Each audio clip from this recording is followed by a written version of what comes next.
Hi, everyone. Today I'm joined by Jonathan Arena. He is a design advisor and has worked at previous companies such as Facebook and Patreon. But before I begin, Jonathan, could you please give a brief introduction of yourself and what you're currently working on? Sure. Hey, everybody. And Debbie, thanks for inviting me and hosting me today. It's a pleasure to be here. My name is Jonathan. I'm a designer and founder. And on the side, I like to advise companies at all sorts of stages, whether they're building design teams or solving tough design challenges. And the rest of my time is spent with my family, which includes two small kids. So it's basically work and family and playing hard mode right now. And it's great. Awesome. Yeah, you juggle many hats. I found you when I was personally applying to business school a year ago, and it's pretty rare to find another fellow designer with an MBA. So your advice is incredibly valuable, and I'm so glad to have you.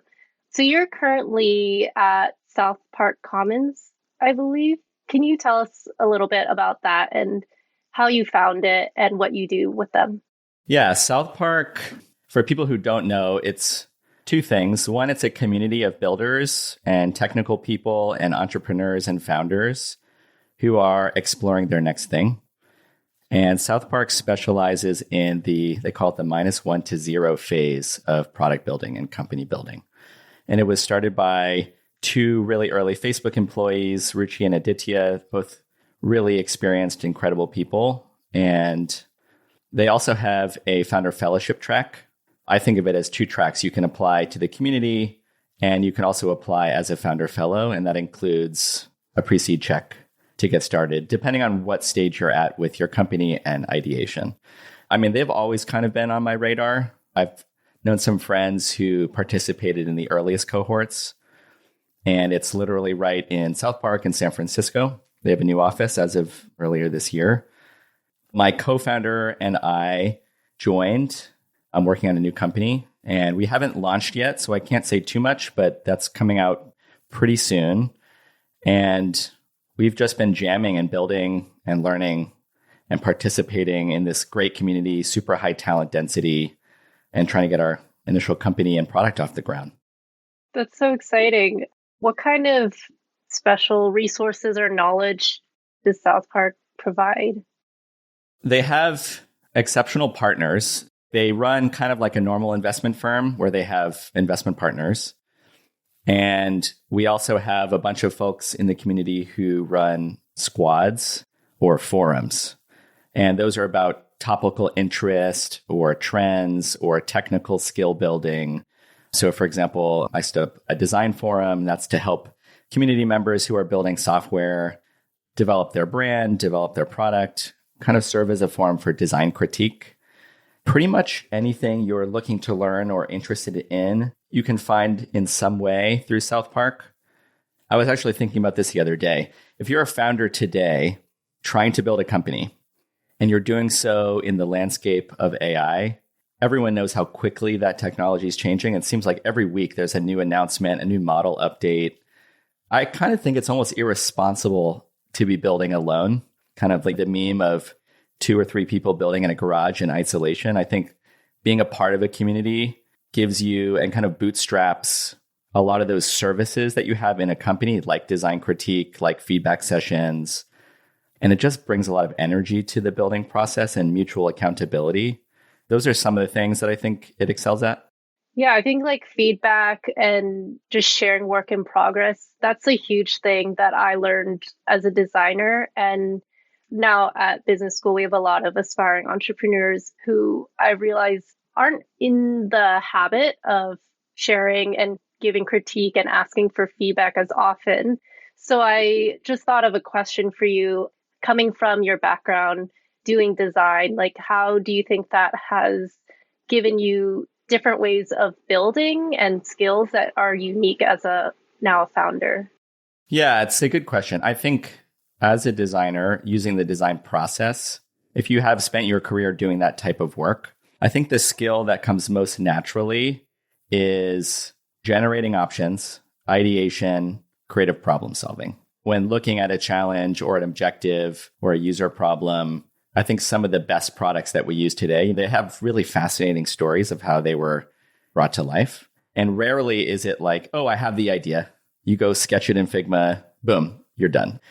There's two sides to that coin, right? Especially as a founder. There's this tension between ship early, ship often, get feedback, even if it feels painful to share really early because you know it's not good enough, it hasn't reached your aspirations.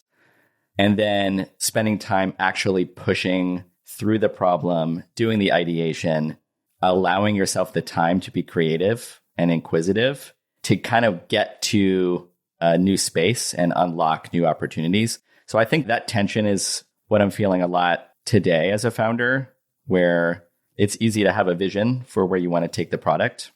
And you are always in this kind of reductionist mindset of extrapolating to the future and then kind of regressing back to what is the right door to walk through that kind of unlocks the right vector to that future vision. Yeah, that makes a lot of sense. I think as designers, we're good at building the vision, but then we have to get more practical and like step it back a few steps to what can you release in the short term. Yeah, you just have to know when to push and say, I think this is a risk or a bet or an instinct worth following and allocating time and resources to that versus when not to. I think that's kind of the whole dance. Yeah, it's an art. Stepping back now, right before this, you were also a design advisor at Woven and is it Electron X? Electron X, yeah. I'm curious on what a design advisor does, how you set that up as a role, and why you decided to become a design advisor. Yeah, so I think a design advisor, it can be a lot of different things. I think it really depends on the company and what their design needs are. If you've worked in design for long enough and you meet enough people trying to build products that are either design forward or have a strong design component or a brand or user experience component, they often need design advising at various stages. So both Electron X and Woven, I joined when they were pre-seed or had just raised their seed round. And it was really fun because I had known both of the founders and the head of product at Electron X. He was actually an HBS grad with me. And he was looking to build his first product team. I think to give him a lot of credit, he realized that for Electron X, which is building a new type of exchange for energy trading, that usability and actually just conceptualizing what that exchange would be in pixels and UI was actually pretty critical. A design advisor is just somebody who kind of can help and assist the founding team, both for execution and doing work and thinking like a designer or adding parts of the design process where they think it's helpful. And also other things like helping with recruiting, setting up early design principles or a design language. Electron X was a little bit more of that flavor. With Woven, I think that was more like almost a fractional head of design role where I was helping the team a few days a week. And they already had an exceptional designer working there. But it was tough for that designer just being the solo designer. The way I showed up as an advisor for Woven was, hey, let's run design crit. Let's give feedback. Let's bubble up the ideas of the designer that they had and kind of establish best practices for how to integrate that function into the business. Got it. And for Electron X, were there other designers that they had already hired, or were you the only design voice? Yeah, it was a good technical team, a head of product who I knew, and myself. Okay. Yeah, so it was fun. It was kind of just us two driving the product. Yeah, and it's kind of fun that you knew the head of product from HBS. Was that like a relationship that was close during school, or it kind of was a connection that came up later on? We knew of each other and we spent some time together. And I think both of us looked at each other and we were like, oh, it would be fun to work with you one day. Yeah. So when the opportunity presented itself, actually several years after school, I think we were both feeling really good about that. And I think we were right. It was a blast. That's fun. Yeah, that's pretty special to have that network, which we'll get into a little later. But let's also talk a little bit about your many roles, even before becoming a design advisor. I'm sure a lot of people listening are curious about your experience at Patreon, Facebook, and Cruise.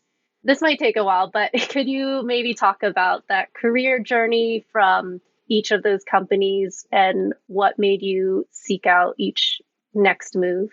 Yeah, sure. I can also try to condense this. I think earlier on in my career, the thing that I was optimizing for, and you got to remember, when I started at Facebook, it was end of 2013, beginning of 2014. And I was deciding at the time what to do. I was working at a company during my first year at HBS. And for a lot of different reasons, it made sense to go to a larger company. My company wasn't working out at the time. A lot of lessons learned from that first failure being a founder.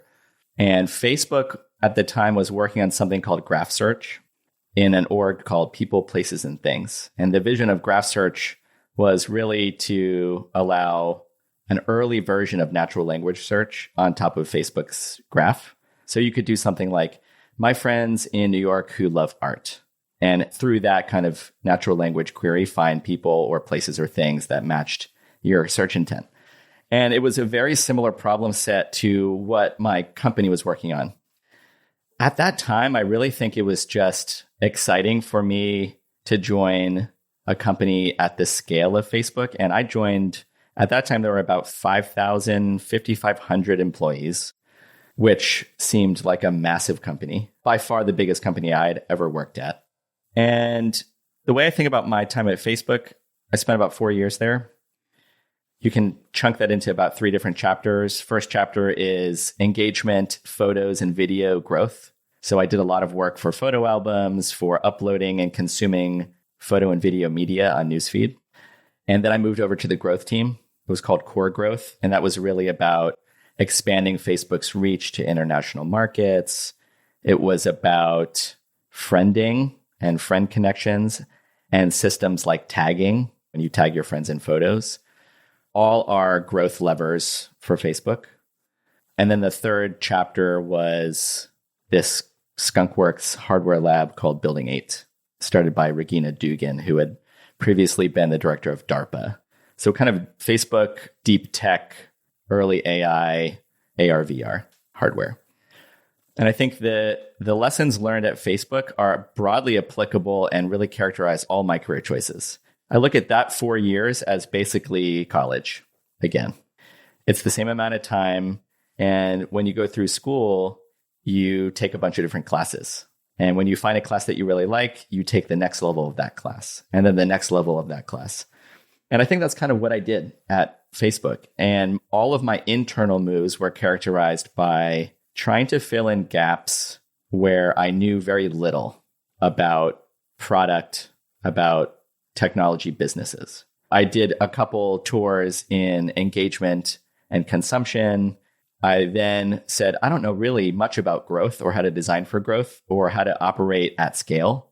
So then I went to Core Growth for 2 years.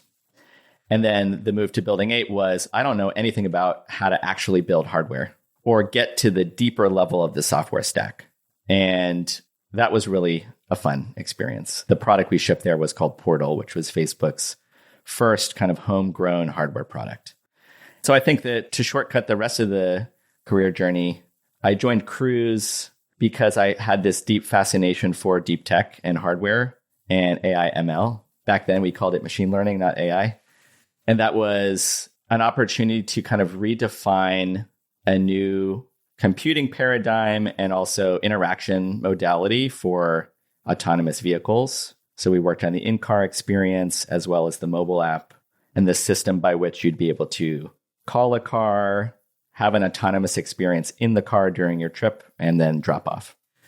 And then moving to Patreon, I think the pull there was creator economy feels like it was going through a renaissance, evolving from creators who were video producers and YouTubers and musicians to this really fascinating long tail of creators like athletes and ceramicists, basically hobbyists who had built a presence online that people found a fandom in.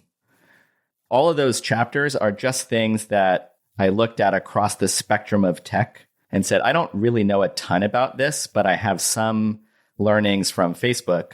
For example, on Newsfeed and dealing with photo and video, I came across a lot of creator economy stuff. And then I did a lot of communities work. There was some kind of unique blend of that. And I said, I want to go a little bit deeper in that space. So I think to summarize, it's really just about learning as much as I can about digital businesses, about business models, about interaction primitives. And it's actually turned out to be a pretty good choice because with AI and this kind of concept of automating everything and this agentic workflows where you're kind of giving instructions, having an understanding of all these different paradigms and business models and where they intersect and the pros and cons of all of them is a nice place from which to build an AI business. Yeah. Wow. There's so much I want to dig into, but thinking about the learning piece of it, which I was curious about too, is how do you learn, I guess, on the job? How do you jump in?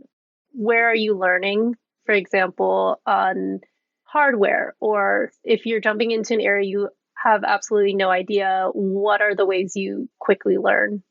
There's a lot of ways. I mean, today it's media consumption. There's so much good writing on Substack. There's so many good podcasts like this, where actually one of the episodes that you already hosted, I was listening to, and there's somebody, I was like, oh, I should reach out to this guy. He actually helped me right now with my business. So that's one. I think the other tried and true way, and it's a good habit that I picked up somewhere along the way, was just get really close to the experts and kind of lower your ego and try to get them to help give you fast on-ramps into the space. A quick anecdote on this is the design team at Portal was working against a really extreme deadline. I think we were trying to do the entire first version of the operating system for Portal in like 2 months. And I think people were freaking out because there was so much to figure out and unpack. And I think the headspace of the team was, or the executive team was, hey, we need to kind of get out the first pancake. We need to get a really dirty, workable version out so we can understand the unknown unknowns and the things that could cause real problems. And we had the head of hardware come talk to the software team because at Facebook, we were not used to having these types of deadlines. Like hardware deadlines are real and they're expensive if you miss them. And software deadlines are not really that consequential. He basically walked through like the real constraints of hardware and why we were running the program we were running, which I don't think this software design team had really deeply understood. It was this kind of example where somebody with deep expertise says to a team who doesn't have a lot of laps in a certain domain, hey, here's why we're actually doing this. I think the learning is you really need to kind of bottom out to the why to learn. And you keep asking, why? And as long as you can keep pulling that thread, I think you are continuing to learn. And I just try to find experts who I think will be best at helping me pull those why threads until I actually feel like I have a grounding in how to approach the work. And how does that translate into leadership? And as a leader, if you know there are things you don't know, how do you kind of maintain a calm confidence for your team? I think if you can set the example that it's okay not to know the answer, and that actually what leadership is can be maybe boiled down in one sense to accountability. And as the accountable person or unaccountable person for a specific job, it's okay not to know, but your job is to figure out how to get the answer. I think you just have to look clear-eyed at all the situations that face you as a leader. And sometimes you have the answer and you can move quickly. Sometimes somebody on your team has the answer and they're the expert. And that's also the job of a leader, is to assemble the best team that they can for the task at hand. And sometimes you need to go outside of the team and say, hey, actually, this is an issue or a problem and we don't know what to do about it. So you need to socialize that, whether through escalation or learning or experimentation. You just need to move the team forward. Are there any, I guess, stories from, have you had that experience in your past that you can tell? Yeah, I probably have many of them. I mean, there's a lot from Portal, as evidenced by the first story I told. An interesting thing to dig into there also was Facebook at the time had a pretty established design system. lots of components. That's a very robust code base and robust system. And then here we are, kind of this Skunkworks team building a new, it's not really an operating system. We were built on top of Android, but the look and feel and the interaction and the functionality are very, very different. We ran into a lot of problems where we needed to figure out what was the paradigm we were actually going to ship. Is it like Facebook Messenger? Is it like, we call it Big Blue? Is it like the main app? Is it something totally different? And how do we actually stand up a design system to support brand new functionality?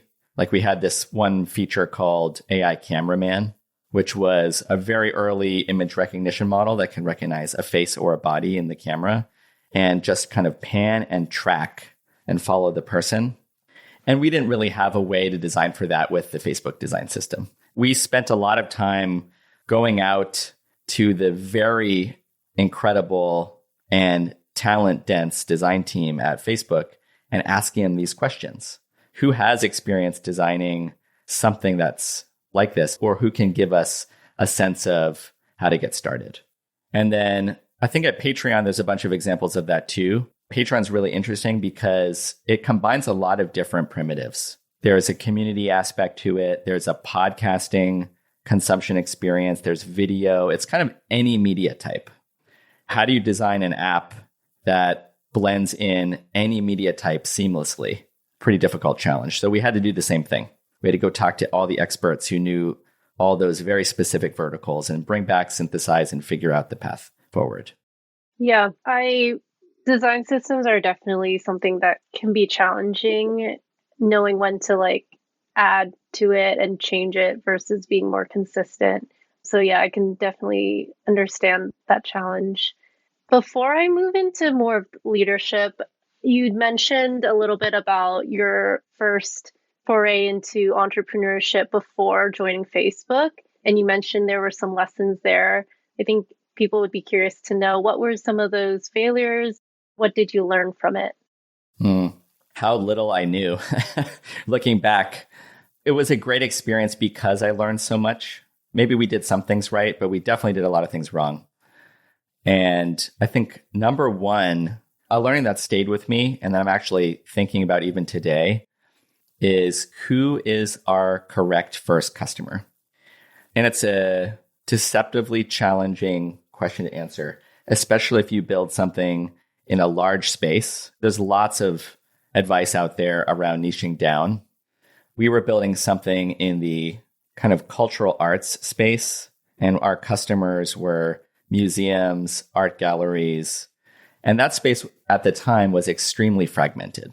Large museum, small museum, different type of cultural institution, gallery, they have completely different needs and problems and a willingness to engage with small companies. I think we spent a little bit too much time trying to figure that out and not using the right techniques to figure that out.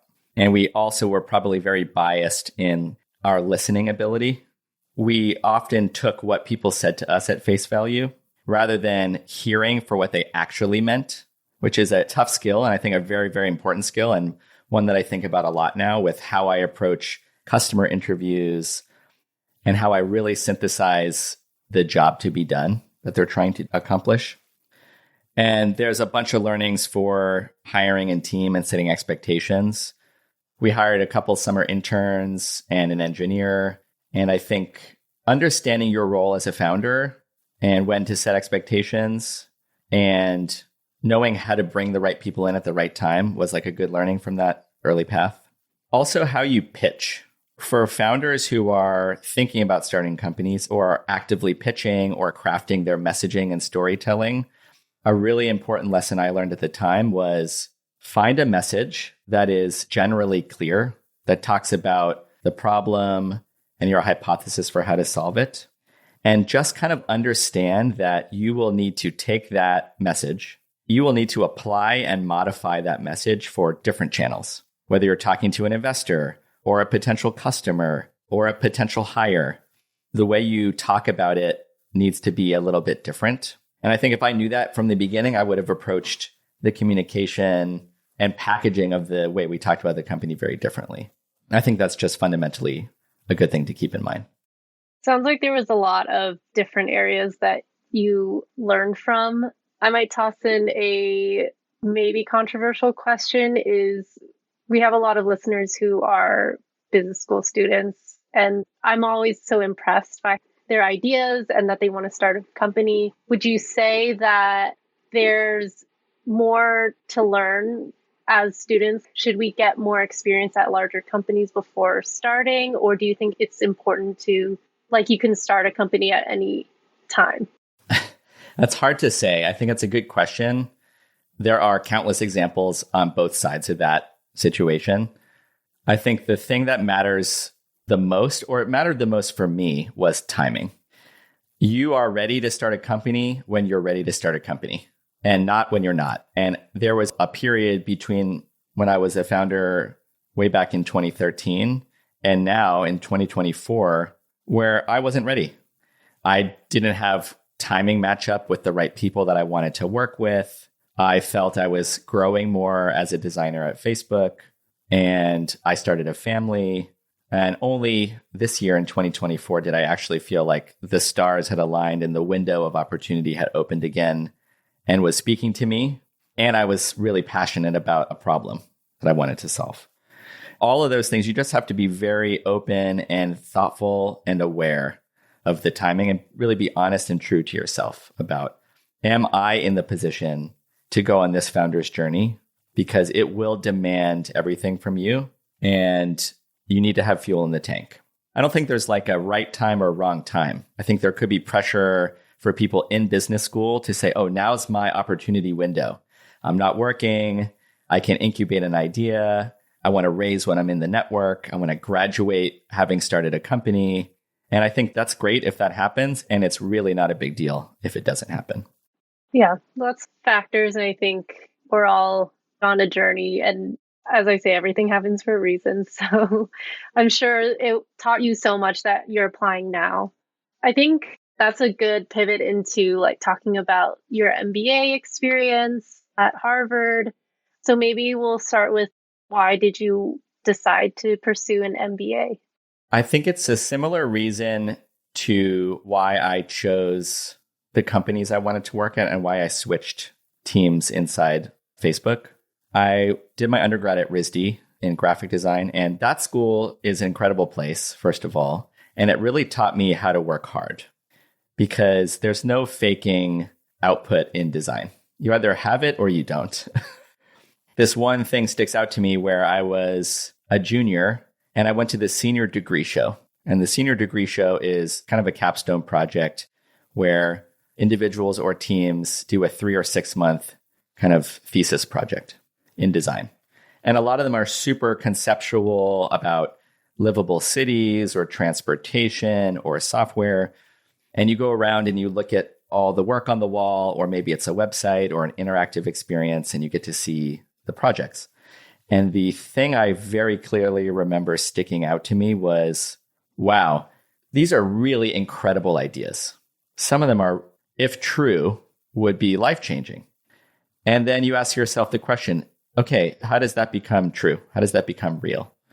Immediately you start thinking about, well, is there a business here? Is there an ability to take that idea and that problem and put it on rails and ship that idea out to people at scale?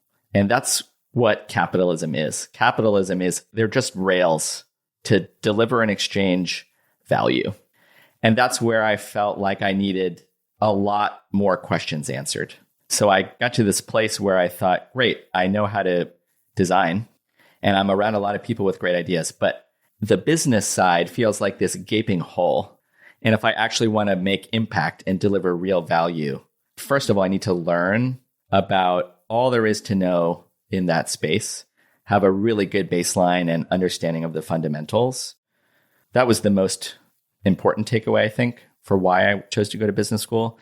And the second is very simple. I just felt a passion to build a bridge between two largely and historically misunderstood groups, business people, design people in a company. They seem to always be misunderstanding each other and what they bring to the table. Mostly designers feel like The era of like 2010 to 2020 was like, oh, we need a seat at the table. We need to prove our value. We're tired of having to do that all the time. And I think without design, businesses and products are just not joyful to use and actually are probably much less successful. I totally resonate with everything. And that's also kind of what compelled me to pursue an MBA. And you also started the Harvard Design Conference. Can you share about why you founded it and why it was so important to you? Yeah, I think everywhere I go, I'm always looking for design community because I think if you get a group of people together who are creative thinkers, I just have a fundamental belief that outcomes will be better. And similar to South Park and starting the design forum there at HBS, I think I was the only design person in my entire 900-person class. I felt this kind of loneliness and a call to kind of find people in the Harvard community at large who were interested in design. And that's really what it was. There was a second-year student who had started the design club, 2 students actually. And one of the first initiatives of the club was the Harvard by Design conference. I was really excited about doing that. It was a blast. I think it's 12 years running now, and I think it's been a nice meeting place for creative people and designers within the Harvard community. Going back to you mentioning designers and business people kind of being in conflict, now having been a designer, being a business person, what were some of the most important takeaways from your time at HBS? There's this like triangle framework from HBS. I may have adopted it from other frameworks and reused it, but it's a triangle, and each corner there's a word: quality, speed, and scope. And it's sort of a trilemma or an iron triangle. And you can kind of pick a side, like pick 2. And I think what HBS taught me, and really going deep into understanding the shoes of leaders and CEOs and the case method and kind of unpacking all of the circumstance that surrounds important decisions that people make. I think you always find that the side of the triangle you're on needs to shift. And you don't want to be dogmatic about it's always this way. Designers are typically always about quality and craft and pride in their work. And sometimes the business actually needs something different. Something's more important. Maybe it's an existential push for a product launch or solving the right problem and attracting the right customers, and speed is the critical thing. And maybe scope is important at times because you just need to take on a lot in a short period of time. So I think I just walked away from business school with a much better understanding of I can pivot my mindset and adopt different playbooks when they're needed. So it's really just a question of what's the right thing for the business. And then it's also about trying to learn how to influence and inform people who don't necessarily think about design in the way that designers do. And the shorthand for that is probably boiled down to design is about creating desire and usability and solving a problem in a way that feels good. Even something abstract to business people like branding and logo design and visual design, which often is looked at as like a nice to have. It's much deeper than that. It's really about, is this interesting to a new customer? Are they going to stop, pause, take a look, explore the offering of the company? It's really about cultivating desire. And I think brand is such a strong moat for a business, especially in the earliest day. And brand extends all the way to product too. It's like this whole sphere of what you make and how you make it. And Perplexity, the AI company, I think is a really good example of brand as a moat early on. And they're competing with these mega cap companies. That's my takeaway from business school. It's just like this balanced approach. And one other quick anecdote is business school taught me how to be a scout. And what I mean by scout is depending on the situation you're in, there's always a feeling of here's what I know in terms of how to approach this situation, and here's what I feel shaky or don't know. And you need to be a scout. So you need to be able to go understand and identify what's the risk or what you don't know or what could slow you down. And maybe that's finance. Maybe it's go-to-market strategy. And you need to go scout out and learn what it is in those areas that are going to hold leverage over you and your situation. Go out, go scout, bring that information back to base camp where you are at the center of the problem, and then move forward. So you kind of have to run these ladders up and down, sideways. And that's business school. Business school is the 5 pillars of business. The first year business school programs are almost all the same. It's marketing, finance, accounting, leadership, operations. And then I would say that there needs to be a 6th pillar, which is design and user experience. If you're going to be a really great operator and you're going to be a really great founder, it's kind of your job at all times to know how to go run the ladder and scout all of those disciplines. What are the ways that you convince stakeholders, business leaders who just don't understand the value of design? What tools, communication methods do you use? I think you need to know the person and what motivates them. And that's another great learning from business school is you really have an opportunity when you're there to learn what motivates marketing leaders. It's either through cases or your classmates or your professors. What motivates a head of product? What can you do to make their life easier as a colleague? So you need to empathize with their situation. And you also need to cultivate curiosity, interest, and desire. And designers are good at that. You can put together a very compelling presentation or prototype and be the person who's accountable for owning the imagine if we did it like this. And I think you'd be pretty surprised if you do that well, how effective that can be. I think that's like the story of a lot of successful products at Facebook was somebody, a designer or an engineer who said, imagine if it worked this way. And it turned out like that actualization of their idea or their insight was very compelling. You're just doing both of those things all the time. I'm just trying to absorb everything you're saying. So it's hard for me to respond, but I was thinking a little bit about design leadership as well, kind of related to that. And do you think design leadership it's always changing, but where do you think it's headed in the future? I think at the most fundamental level, it's about being able to point resources in the right direction and do that over a long period of time. I think that's just leadership in general, but in design leadership in particular, you need to be cultivating an environment of curiosity, of experimentation, of creativity, and of shipping excellence. I think it's easy to look at design leadership and the hype cycles and the expansion and contraction of jobs as indications of what's going to happen. But I think creative leaders, I think it's an amalgam of leading through the work with a clear vision and having enough management acumen that you can do the thing for a long time and you don't fail. And people follow you and you are a good supporter of others and you're a cultivator of talent.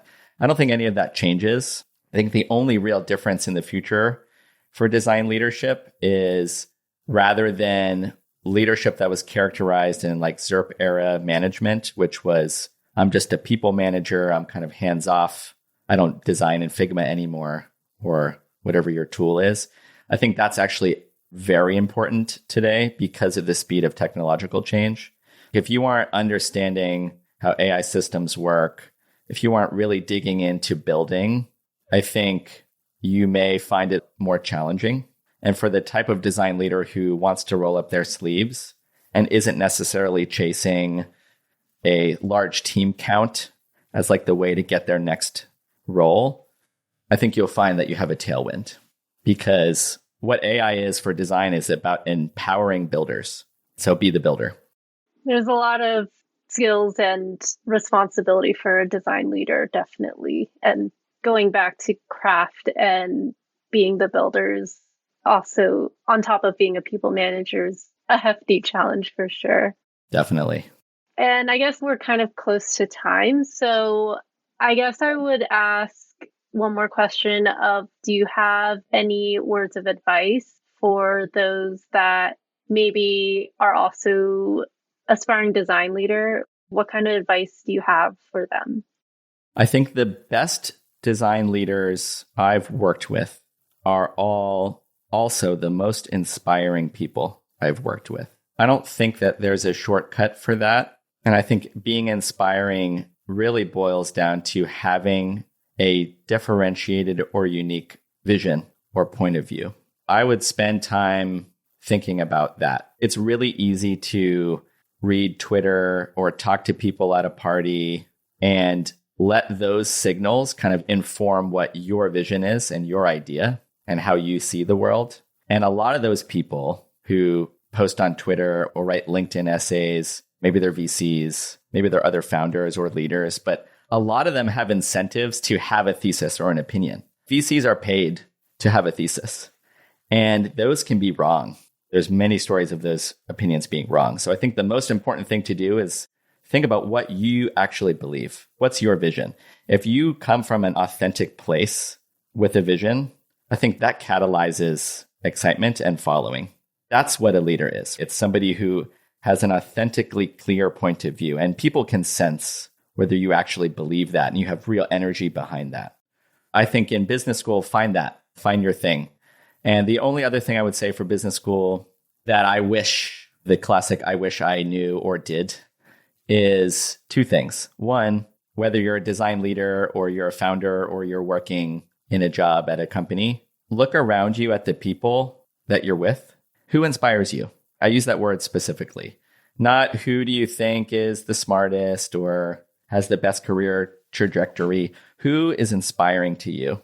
And lean into that curiosity and that inspiration. And it turns out that the people I look back at my business school experience, the people who I was inspired by, they've done the most exceptional things.